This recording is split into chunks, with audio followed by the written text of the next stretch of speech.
Bonjour à tous et bienvenue dans cette vidéo. Nous sommes dans la meilleure ville de France après Lyon, bien sûr. J'ai nommé Bordeaux. Nous sommes en compagnie de Mehdi, qui est un ancien élève de notre programme d'accompagnement, l'incubateur MDB. Et Mehdi, aujourd'hui, est-ce que tu peux nous expliquer le quartier dans lequel on se trouve et ce que nous allons voir? Bonjour, Julie. On est dans la partie des Chartrons de Bordeaux. Donc en fait, c'est l'ancien quartier vraiment où le négoce du vin, enfin c'est toujours le quartier du négoce du vin. On est vraiment juste à côté de la place des Quinconces, qui est à 5 minutes à pied là-bas, qui est une place centrale vraiment de Bordeaux. On est à peu près à 10 minutes du Triangle d'Or également de Bordeaux. On est très très bien placé, on est sur les quais. Sur les quais de la Garonne. Exactement, la Garonne. Elle est juste derrière. Voilà, c'est ça. Et donc voilà, on est sur cet immeuble-là. Avec l'architecture, en tout cas la pierre bordelaise, un peu typique. Si vous n'êtes jamais venu à Bordeaux, je rigole pas, venez, c'est vraiment une super ville, c'est très très chouette. Donc c'est une opération de rénovation qu'on va aller voir, une rénovation vraiment super qualitative. Vous allez en prendre plein les yeux. Donc dans un premier temps, ce qu'on va faire, c'est qu'on va vous montrer la rénovation. Vous allez voir dans quel état c'était avant, parce que c'était vraiment dans un état très dégradé. On va vous montrer la très belle rénovation que Mehdi a faite. Et dans un deuxième temps, ensuite, on va vous expliquer un petit peu la genèse de cette opération, comment elle a été trouvée, le montant des travaux, les difficultés aussi éventuellement qui ont été rencontrées sur cette opération. Donc, suivez-nous.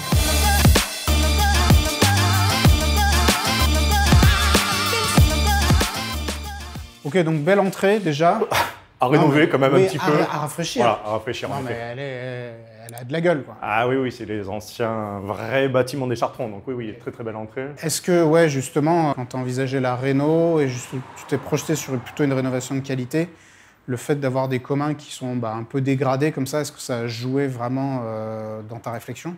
Oui, forcément, ça joue forcément, puisqu'après on se projette avec des clients potentiels. C'est un parti pris, bien sûr, un parti pris fort, mais au vu du prix, au vu de la réno que j'ai voulu mettre en place, et du coup, parce que je l'avais aussi le coût par lot de la réno, je savais que ça pouvait faire un super produit fini. Donc je me suis dit, il faut quand même y aller, quoi. Eh ben, on va aller voir ça. C'est parti. Donc effectivement, un peu de plâtre, il y aura du plâtre à refaire, etc. C'est pas pourri non plus, quoi. Ça reste cosmétique. C'est un beau rafraîchissement, quoi, on va dire. C'est voilà, peinture, plâtre, voilà, ce genre de choses. Refaire un peu les lecs aussi, ça fait partie des éléments. Ok, donc là, on arrive dans les parties privées. Exactement. Et changement d'ambiance. Ouais. Normalement, oui. On est sur la partie salon, ici. En termes de travaux, on a vraiment tout... J'ai tout démoli. Refait. Tout démoli. Qu'est-ce qu'il y avait? Alors, l'entrée, ça se présentait comment? Parce que là, on a une petite entrée et une pièce technique buanderie. Là, on a la buanderie. En fait, ici, c'était ouvert. Et en fait, le gros changement qu'on a eu, c'est qu'en fait, ici, on avait une double mezzanine. Une ici et une de l'autre côté du mur. On rentrait par un escalier qui était là. Et en fait, cette mezzanine, c'était une verrue. 1,70 m de hauteur sous plafond. Donc, je t'avoue que quand j'ai visité, j'étais un peu de travers. Dans tout l'appart ou juste sous la mezzanine? Alors, il y avait le côté mezzanine en haut et en dessous, il avait fait un petit bureau. L'ancien propriétaire avait fait un bureau. Et de l'autre côté, sous la mezzanine, il avait fait un bar pour sa cuisine et une arrière-cuisine. Donc ça, moi, quand j'ai visité, pour moi, c'était vraiment une verrue. Ça cachait la luminosité et tout. Donc, en fait, on a tout démoli, on a tout fait tomber. Et on a repensé les pièces pour vraiment avoir... moi, j'aime bien avoir une entrée séparée un petit peu. C'est toujours plus sympa. Un grand local technique avec la buanderie où il y a, les arrivées d'eau pour machines, sèche-linge. Et je vais faire une remarque, parce que c'est trop souvent négligé par les personnes qui font des rénos, donc c'est une bonne réflexion que tu as. L'entrée, c'est une pièce, c'est une vraie pièce et il faut la traiter. Il faut la traiter, il faut réfléchir comme si toi, tu allais y vivre.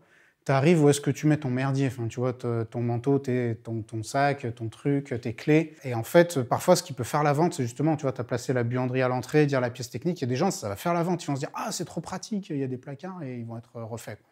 Donc, bien joué stratégiquement. Merci. Ensuite, pièce de vie. Donc là, est-ce qu'elle a un nom, cette pierre de Bordeaux qui est si belle? Alors, pierre de Bordeaux. Pierre de Bordeaux. Non, là, pour le coup, j'ai pas de réponse plus technique que ça. Non, c'est la pierre bordelaise.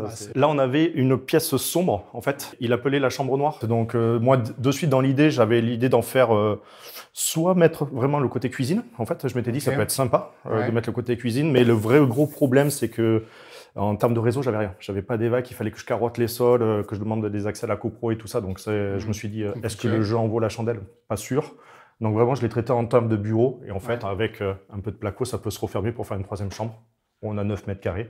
Bah, ça fonctionne bien. Mais il y avait déjà ce puits de lumière ou... Oui, il y avait ce puits de lumière, sauf que c'était du polycarbonate. Donc, en fait, un truc vraiment jaune. où c'était jaune, passé, et ça a donné hyper sombre. Donc, voilà, là, vraiment, on a fait traiter par du verre un peu occultant, mais qui laisse aussi passer la lumière. Ouais, c'est chouette. Parce que c'est important. Bah, c'est très lumineux maintenant. Ouais. Il fallait vraiment redonner un petit coup de boost sur le côté salon, sur le côté lumineux. Donc, c'est pour ça que c'est blanc aussi. C'est traité avec des spots. Voilà, on a mis en place un parquet chêne aussi pour faire ressortir tout ça. Enfin, voilà, on a vraiment essayé de traiter de façon lumineuse, en fait. T'as combien là, 3,60 de hauteur? J'ai 3,76 exactement, puisque j'ai refait pareil. J'ai remis 30 cm d'isolant pour bien tout réisoler phoniquement. Ouais. Acoustiquement au niveau du dessus, puisque j'ai un locataire qui est au-dessus, au moins là on n'entend plus rien. Et pensez-y, hein, l'isolation acoustique c'est aussi un sujet, hein, parce que quand tu vends un appart, on parlera des prix, etc. après, mais quand tu vends un appart sur une gamme qui est quand même assez haute, les gens ils viennent, ils entendent les bruits de pas, les trucs, le voisin qui tousse, c'est mort. Hein. Donc s'il y a de la hauteur sous plafond, vous avez un peu de place, l'isolation acoustique, c'est vraiment un truc auquel il faut penser. Ouais, clairement. Mais de toute façon, moi, quand je suis rentré, j'ai entendu le voisin marcher. Donc j'ai fait, bon, ça a traité direct. Donc voilà. Surtout quand il y a des planchers. Ouais, c'est ça, c'est exactement ça. On continue? Ouais, tout à fait. Donc après, c'est pareil, avec mon architecte, on avait pensé à faire 2 toilettes. Un toilette qui va être dans ce renfoncement-là, qui va plutôt gérer le côté salon-bureau. Voilà. Et en fait, on a mis un toilette de l'autre côté qu'on verra juste après, qui lui, c'est pour la partie nuit, pour pas faire le tour de l'appart en pleine nuit. Voilà. Alors ça, j'y avais pas pensé, tu vois. Donc c'était vraiment un petit apport de mon archi en me disant, pense-y, la nuit, tu fais pas le tour de ton appart, elle va te cogner les pieds partout. Donc voilà. Et donc j'ai suivi ces recos. Donc après, voilà, soit on va là, soit on enchaîne comme d'habitude. Ouais, non, les toilettes. Aux toilettes, c'est pas. Voilà. Là, on arrive sur la partie cuisine. La belle pièce. Ouais, franchement. C'est un peu le clou du spectacle, la cheminée d'époque. Elle est vraiment canon. Ouais, avec la petite alcôve qui va bien, plein de rangements possibles. Et c'était vraiment Moi, quand j'ai visité, c'était le côté coup de cœur de l'appart, la pierre et cette cheminée-là. Ouais. Et d'ailleurs, quand tu dis ça a été mis en copro à la fin 19e, mais ce serait intéressant de creuser un peu l'histoire du bâtiment. Pour moi, cette cheminée, elle est plus ancienne que fin 19e. Oui, non, mais la première mise en copro, mais en fait, c'était vraiment une monopropriété, je pense. Ouais. Donc, c'est un bâtiment qui doit avoir au moins 200 ou 250 ans. Ouais. En fait, les Chartrons, on est vraiment sur le côté très négoce du vin. Les bateliers qui se mettaient là, ils étaient vraiment... C'est pour ça qu'en fait, on a aussi des grands volumes en bas au niveau des caves, parce qu'en fait, ils venaient stocker le vin. Ils venaient tout déposer là. Et donc, voilà, c'était pas les mêmes usages de l'époque.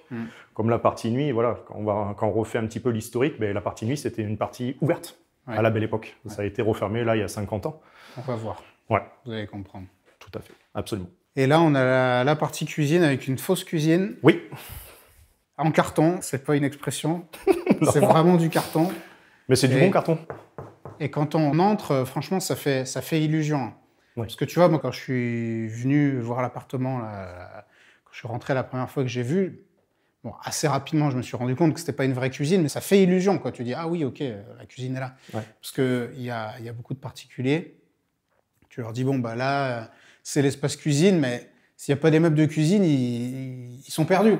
Ils ne se représentent pas le truc. Donc, Absolument, c'est exactement ça. Donc là, c'est une presta qui t'a déposé tout ça, qui t'a fait la déco et tout. On en reparlera. Voilà, tout le côté ameublement, cuisine. Voilà. Maintenant, j'hésite plus. Quand tu fais des rénaux de qualité, en fait, il faut aussi que les gens arrivent à se projeter, ce qui est toujours un peu plus compliqué en fonction des personnes. Donc voilà, là, j'ai vraiment mâché le travail jusqu'au bout et je pense que ça va aller la peine. C'est une bonne idée, je suis d'accord. Ensuite, on a l'espace nuit. Ouais. Alors,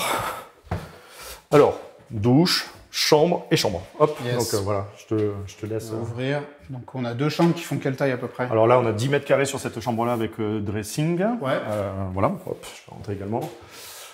On a repris tous les sols et tout ça, là, c'était vraiment... là, c'était le bordel, on va pas se mentir. Il fallait vraiment se projeter en visitant, mais bon, c'est un peu notre boulot de savoir faire ça. Mais voilà, on a vraiment tout repris.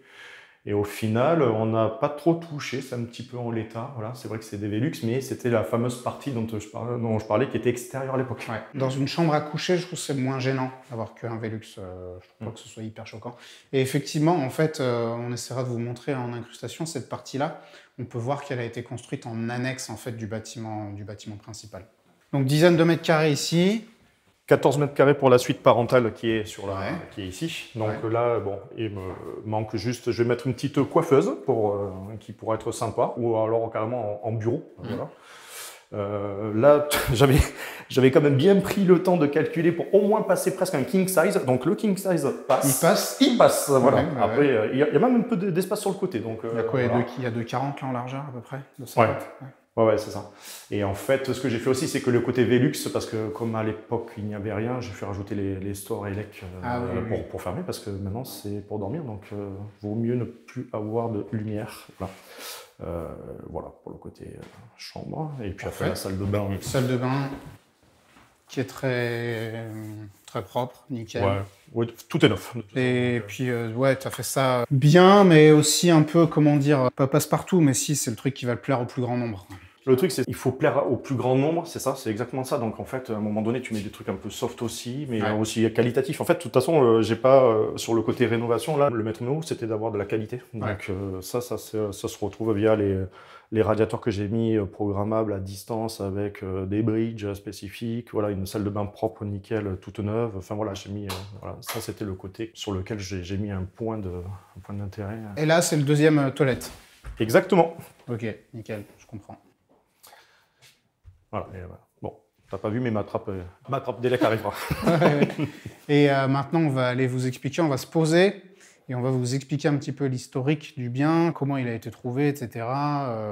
Les travaux, combien ont été mis et compagnie. Donc, on va aller se poser et on vous retrouve tout de suite.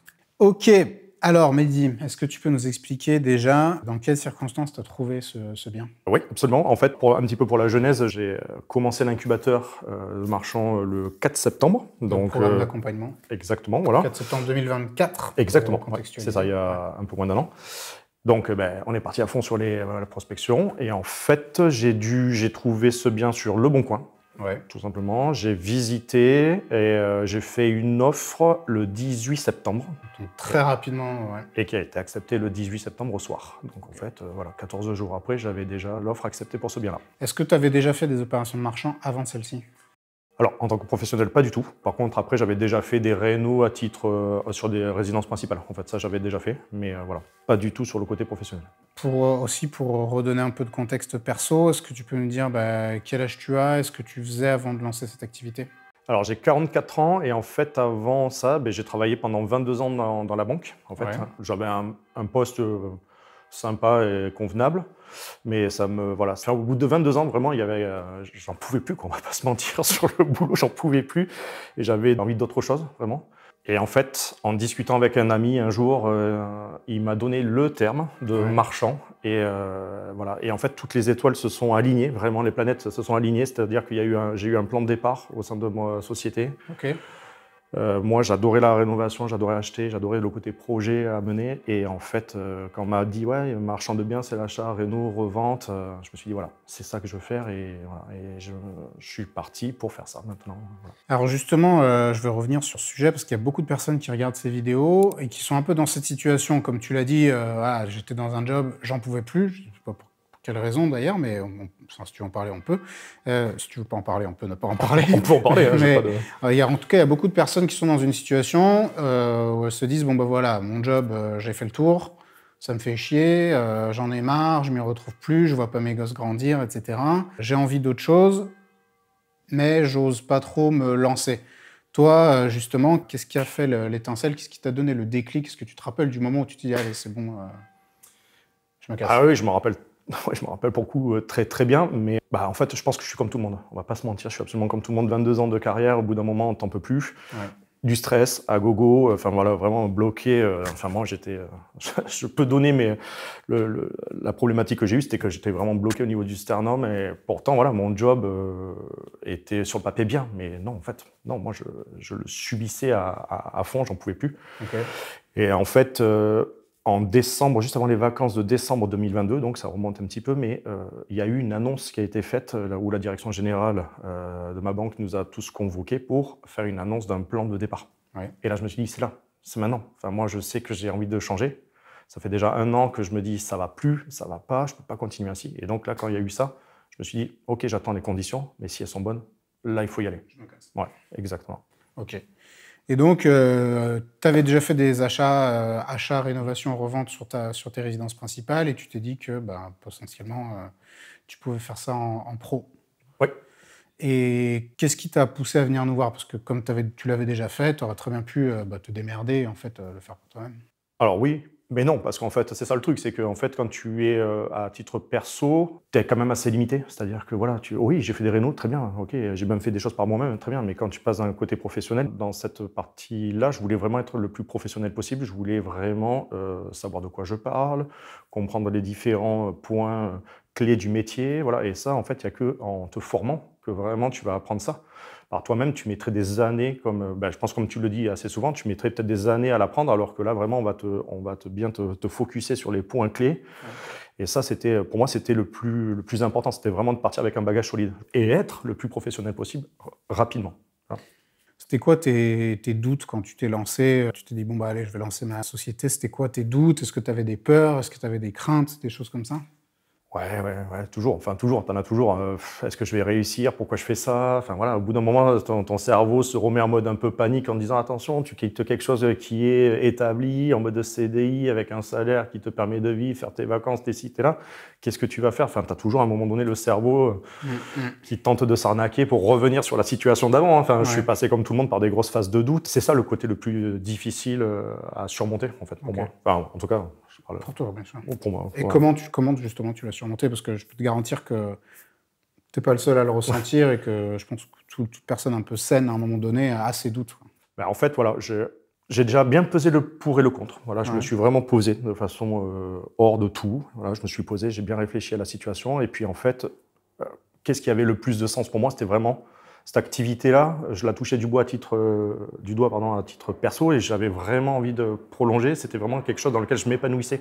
Ouais. Donc, en fait, après, tu fais un arbitrage entre tes conditions de vie ou alors vraiment une qualité de vie. Mais j'ai pris l'option de qualité de vie en me disant c'est vraiment ça que je veux faire. Et là concrètement, mais jamais de la vie je regretterai ce que j'ai fait. Et vraiment, c'est vraiment, ça a été libératoire. Enfin, c'était vraiment. C'est chouette. Ouais, non mais voilà, c'est vraiment une reconversion réussie et c'est vraiment cool quoi. C'est vraiment, tu vois qu'il y a d'autres choses dans la vie.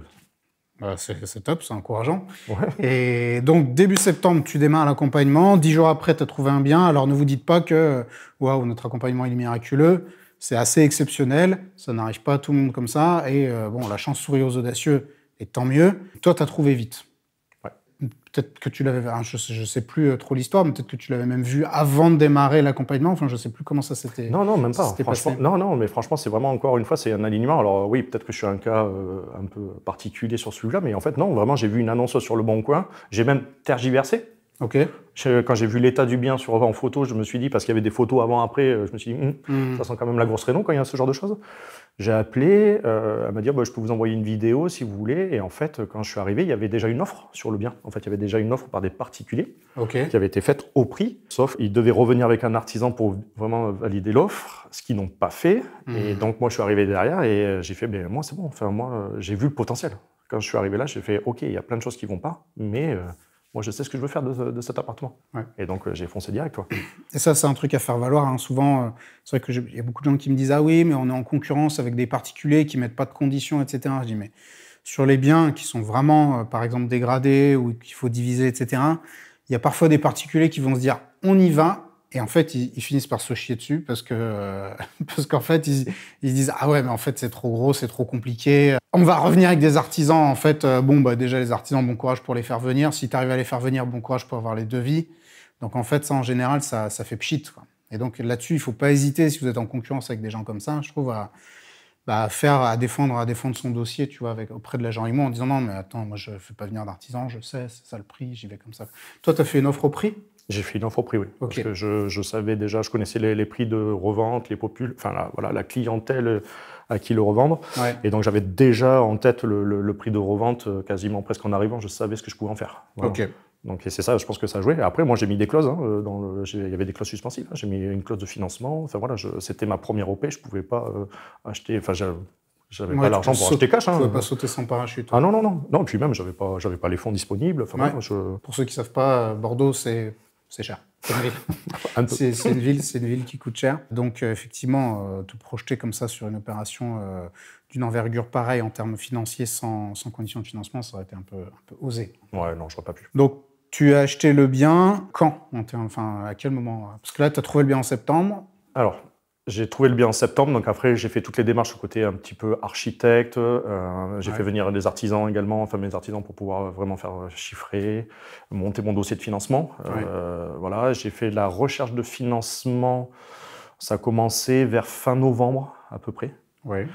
En toute logique, j'aurais dû acheter vers fin décembre.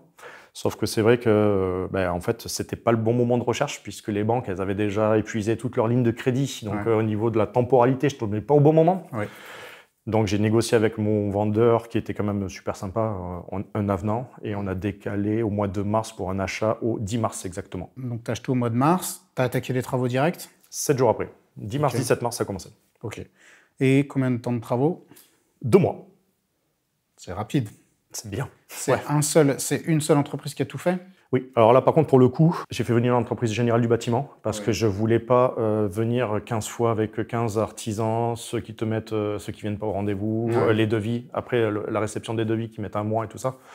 Là, j'avais opté vraiment, je savais que c'était un petit peu plus cher parce qu'il faisait un petit peu de maîtrise d'ouvrage dedans, mais en fait, moi, une entreprise générale du bâtiment, je voulais un responsable. Enfin, moi, je voulais une unique personne. Et en fait, vraiment, je suis tombé sur des artisans super bien, super pro et hyper rapide. Et voilà, en 2 mois, c'était fini.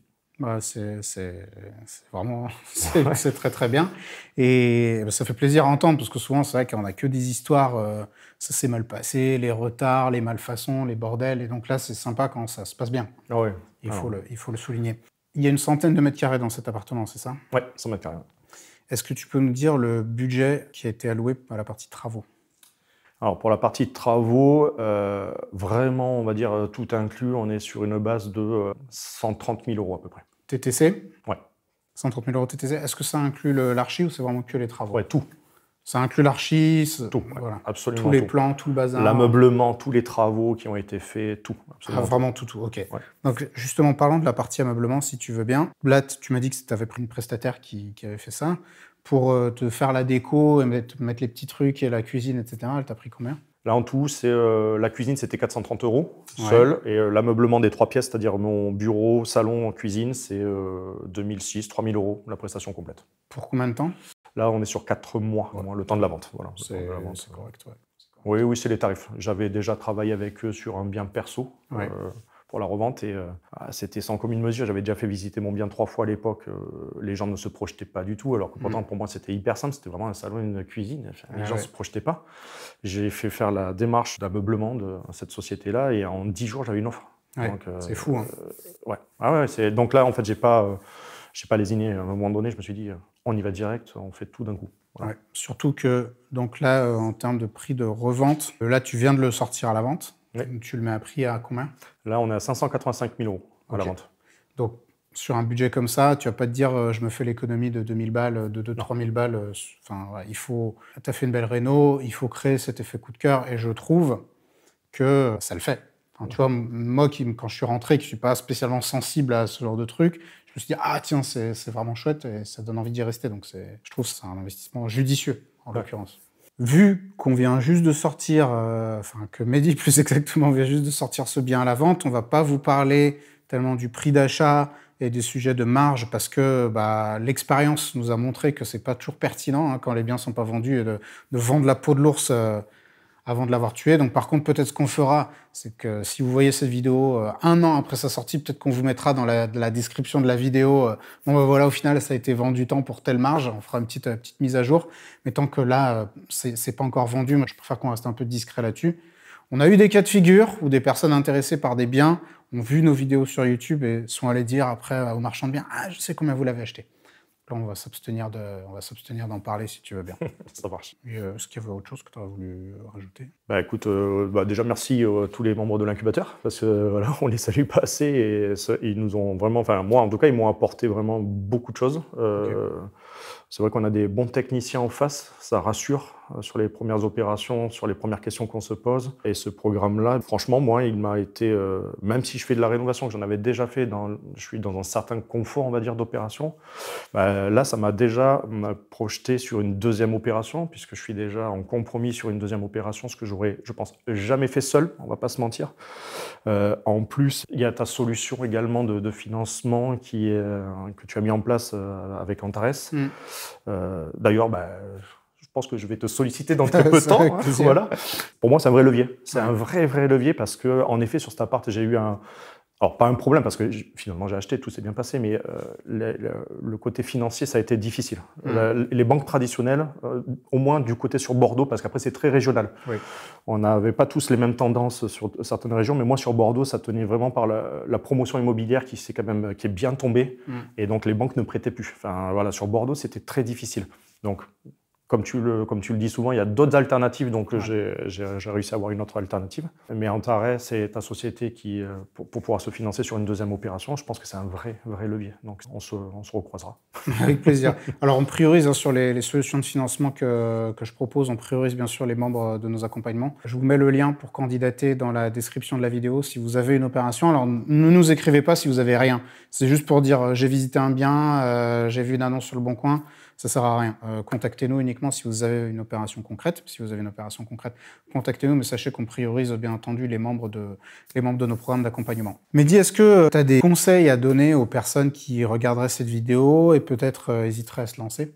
Le vrai conseil, c'est au bout d'un moment, c'est de poser le cerveau et d'y aller, quoi. Enfin, si vraiment on sent qu'on n'est plus en phase dans ce qu'on fait, il faut y aller. Il faut réfléchir, bien sûr, il faut bien poser le cadre, le plus et le moins, mais c'est une véritable libération après. Donc vraiment, faut y aller, quoi. Enfin, je suis l'exemple même de quelqu'un qui avait un bon poste et qui, pour autant, est parti et qui est super heureux aujourd'hui, encore plus heureux que ce que j'étais avant. Donc le vrai terme, c'est d'y foncer.